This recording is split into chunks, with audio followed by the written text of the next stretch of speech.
continuing our series of looking at level 4, test 4, seeing where the coefficients are, so that as we show this year, we can be watching the movements that we need to be succeeding in.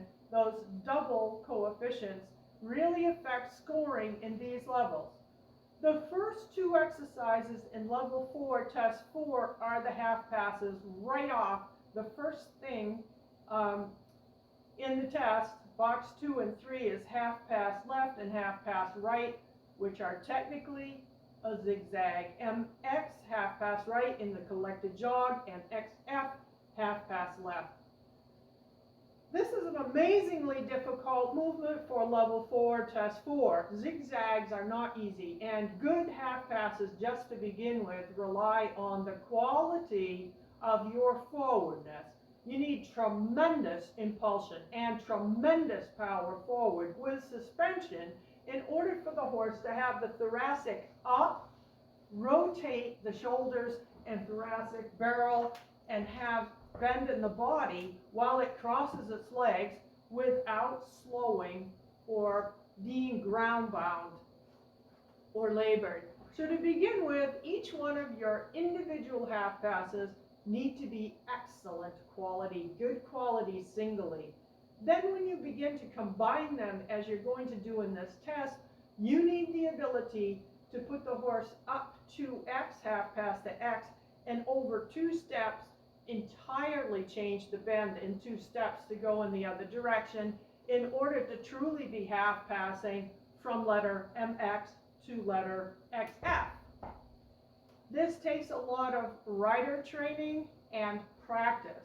Riders really need to know the correct half halts. They need to know the direction they need to be sitting on and have control of their core bend and know the half pass aids. These exercises are designed to improve the horse's balance and suppleness, but additionally, under effective rider at the end of the test, if all of your half passes were insufficient or poor, you would have a large deduction off the rider effectiveness score, because the judge would assume that you do not have the aids, that you lack the education of the aids for the horse. So this becomes very, very important, and this zigzag is not only each one a single half pass, but going directly from one to the other. The combination is significant. Box 7 is known as the swing. It is a back series of 4 steps back, 4 forward, 6 back, and my goodness, you have to proceed in lope, right out of the box. Okay, so the halt itself is actually in the box before. So you halt first, and that's marked in the box before. So then the back series begins with 4 back, 4 forward, 6 back. Remember, judges are counting the front feet. So when a horse starts stepping back, the first time the very first front foot moves, you have to count that. No matter whether it's a good or a bad step, that step counts. And the counting of the steps counts. Then the steps have to be fluid. No halts in between that, and no halt at the finish.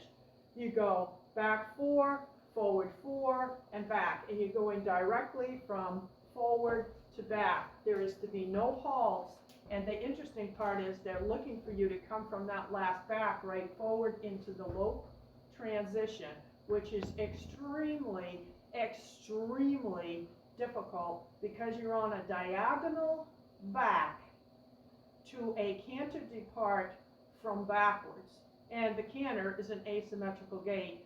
So this is, for a horse, a very significant move neurologically.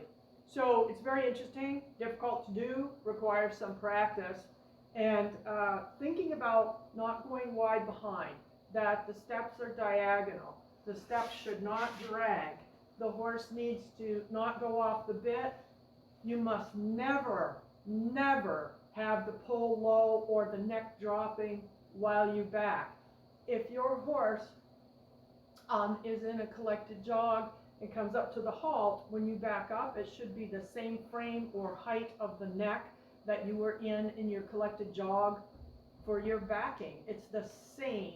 The pole must never drop in the backing, also never above the bit, not mouth open, wide behind, dragging the feet. These are all strong markdowns in this particular movement.